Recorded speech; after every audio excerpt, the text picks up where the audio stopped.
Hi guys, and welcome back to another video here on David's PC channel. Today I'm going to be unboxing the Logitech Extreme 3D Pro Revision 2.0, which it doesn't say on the box, a joystick. Now I actually own this pretty much exact same joystick, and I've been using it for a couple of years actually.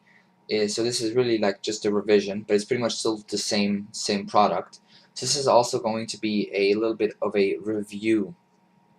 So pretty much just looking around the box, you can see a picture of the main thing and some of the features listed by Logitech.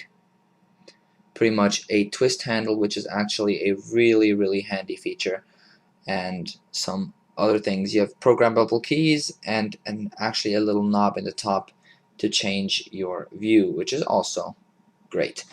Pretty much looking around, yes, it gives you some more description of the box and some more description of not the box but of what's inside, and the same thing again, but we're not going to waste our time on that. We're going to open it up with a beautiful Swiss Army knife.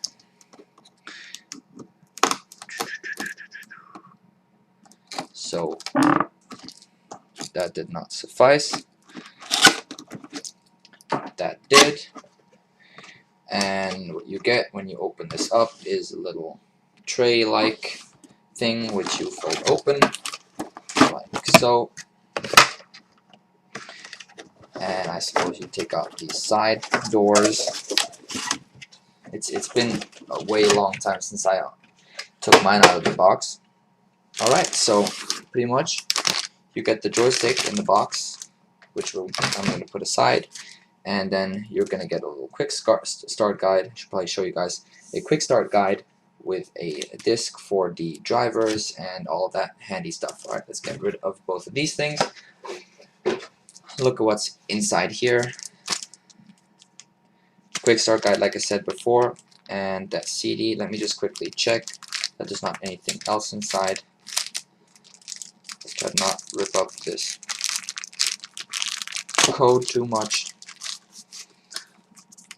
Driver CDs also with a software which you can use to program your keys to start at different applications. For example, you have some advertisements, I suppose, important information which is probably not all that important, but if you'd like to read it, go for it, and a quick start guide which is probably like plug the thing into the thing. Okay, and that's kind of special. Thank you for buying this product. You don't see that very often. And a little number thingy to call if you like to show off, or if you actually need some help. Don't prank call these guys. They have their job, they're doing their thing. Let's get rid of that and look at the joystick. This is actually for a friend of mine, which is why I'm buying another one, not that mine is broken or anything. So you have a really, well, not really, but a relatively long cable. It's about 3 meters, I believe, with a little cap on it, which is always good. Just standard, your standard USB 2.0 connector. If it would autofocus, that would be nice. If it doesn't, I'm sure you all know what a USB 2 connector looks like. About the joystick, and this can also be kind of a comparison to the old model, which I actually have right here.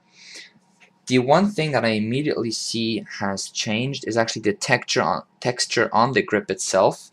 It's kind of rougher, which is easier to grip, which is actually nice.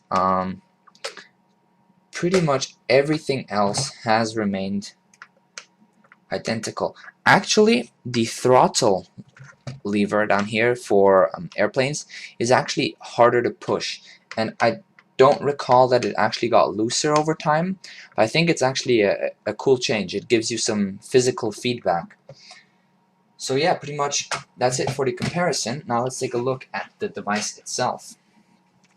So what you have is you have 6 programmable keys in the bottom, in the base. You have, like I said before, your throttle lever here, lever. Blah. You have your joystick, which you can move in all 3 directions, which is actually really good feedback, and it does snap back into place. This is as far as it will extend. Same thing in all dimensions. Now what's great about this is actually for helicopters and for airplanes, your back rudder, you will be able to turn the joystick. Maybe I should line this up. You can see you can turn without actually having to tilt. So in a helicopter, for example, you can fly forward, fly backwards, and rotate using your tail rudder, or tail, whatever it's called, thing in the back that spins, propeller, tail propeller. As for buttons, you have a big trigger for firing, and you have another 4 customizable keys here in the top, as well as one in the side, which is handily used for a weapon switch, a camera switch, and you can really decide on what you would like for that. Then one more feature of this, which is also advertised on the box, is this little 8-way controller. Now what you can actually do is you can push this into 8 dimensions, and I'm going to be shut up for a second so you guys can hear the clicks. So it's kind of hard to see, but there's actually tactical feedback a little bit of these 8 positions. And this is, for example, if you were to be changing the view in third perspective. I can only speak for Flight Simulator X, in which you can do that. So you can actually, if you're out in the third-person perspective, you can actually change your view around the aircraft using this knob. And it's really handy because it kind of has the, up, down, right, left. So pretty much, I can fully recommend this feature. It's really great to have. Now the question kind of is why would you want a joystick? Now, really for myself, this is how I learned how to fly. I mean, not like that I'm a pilot in real life, but how I learned to fly on the computer in PC games. I started with what was it? Microsoft Flight Simulator 2004, then got FSX, and I'm now actually using my joystick to fly planes and helicopters in Battlefield 3. So in games, or in first-person shooters, you can also use joysticks, and it really does give you just more control over an aircraft. And with more features, you can, without having to reach to a keyboard or stuff like that, you can program flares, changing seats, changing guns, all of these things right into your joystick.